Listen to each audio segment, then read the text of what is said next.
this week we went over quite a few different skills. The very first, though, being how you stand with your posture for belly dance. We have our feet underneath our hip bones, our knees are soft, our tailbone is tucked under, our chest is lifted so that we've got that separation between the lower part of our body and the upper part so we can get those isolations.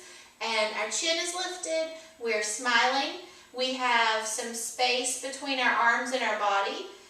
When we're thinking about where our arms should be, you can bend over, make sure that you've got an arc, like a rainbow, of your arms. They're not out straight like this. They're not straight in front of you, but they're rounded nicely. And then when you come up, turn those palms down.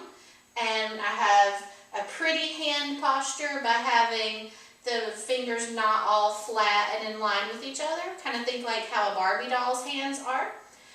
So we started off with some hip bumps turning into shimmies this week, because shimmies are a foundation of all belly dance.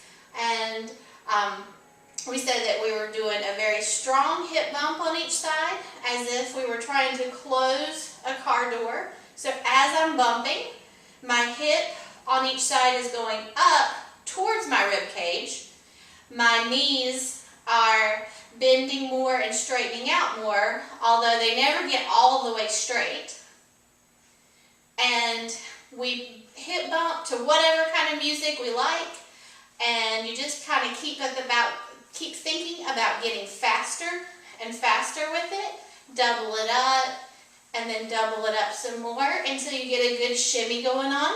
And whenever it gets wobbly, you just go back to a bump. So that's something to practice this week, is taking that bump. And it really helps if you have music that you like. Put on any kind of music, doesn't have to be belly dance. Take that bump, get it faster and faster and faster until you've got a good little shimmy going. The other thing that would be a very much a foundation of belly dance were the snake arms.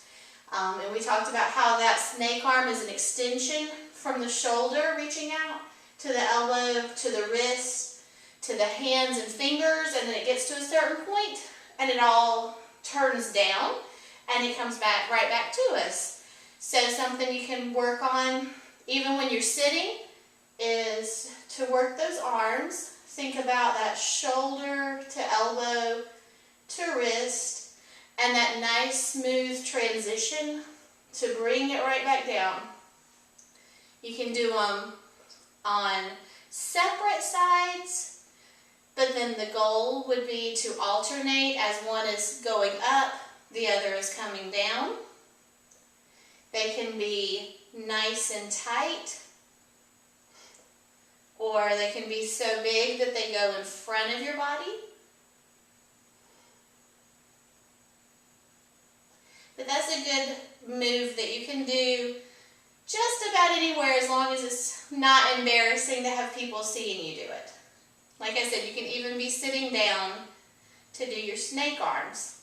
So this week, work on your hip bumps turning into shimmies and smoothing out those snake arms. And hope to see you next week.